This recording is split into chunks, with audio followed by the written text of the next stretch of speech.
Well, I walked into the clubhouse this morning at Summerfelt and saw these beautiful posters all over the place of the Vodacom Durban July.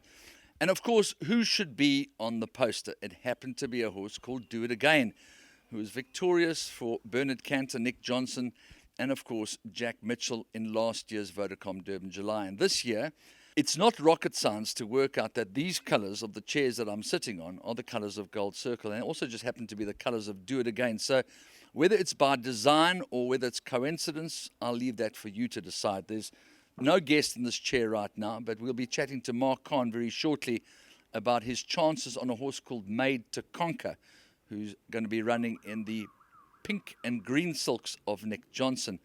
He was the pacemaker last year, and he did all but win the race with Jeffrey Lloyd on, running second to his stable companion. He carries the same weight this year, and Do It Again has gone from 54 to 60 kilos. So there's a 6 kilo swing in the weights for their last meeting. Has Do It Again made that kind of improvement? Justin Snaith seems to think so. But let's, without any further ado, catch up with Mark Kahn to find out how the preparation of Made to Conquer has gone for this year's Vodacom Durban July. I really think that Made to Conquer is doing exceptionally well, especially if you take, like we do have collateral form to go through. And Justin is correct. I actually had the pleasure of working both horses the other morning. I worked my horse and I was quite impressed. And then I jumped on Do It Again. And I said, Justin, why do you do this to me, They're two different horses. My horse is a tenacious, more staying type of guy. And the other horse just oozes class without being disrespectful to any horse. They're both owned by the same gentleman. So it would just be nice. But I certainly think that with my horse carrying 53 kilos and he's a year older and he's stronger, I certainly think they're going to have to pick up their feet to beat me, especially conceding weight all round. Always hard to compare horses in generations, but you've been aboard one of the most impressive horses I've seen in my life. A Queen's Plate winner, a J&B Met winner, a Derby winner in Yardom. Is Do It Again that kind of horse?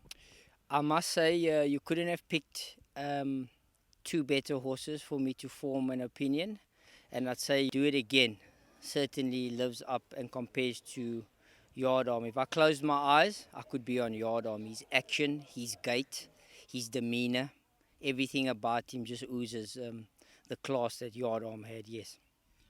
And Made to Conquer, straightforward horse. He went to the front last year. Jeff rode a beautiful race on him. And I'm sure that there wouldn't be many more fitting tributes to the horse Made to Conquer, because he's just such a fit horse. And obviously Jeff is a guy that was desperate to win the Vodacom Durban July, and I'm sure so too are you. Yeah, I think the July is always one of those milestones we like to reach in our careers. I've had placings in many Julys. Jeff Lloyd was a definite quartet banker in the July. I think he's had about 7. And Made to Conquer is, as I said, he's a hard knocker. He's plain and simple. He is what he is. He does his best. He loves racing. He's willing and able. And the one nice thing is I won on his mother. I won the Oaks on his mother, festive occasion, Casey Tibbs filly. She was wonderful for Jeff. Poor little girl, wasn't she, for Jeff? Yeah, she was a slight girl, but she had heart. We've seen Teal. It's the size of the heart and the will to win. So I'm in with a shot. We're all in with a shot. I've got 53 kgs. I definitely think he's value for money.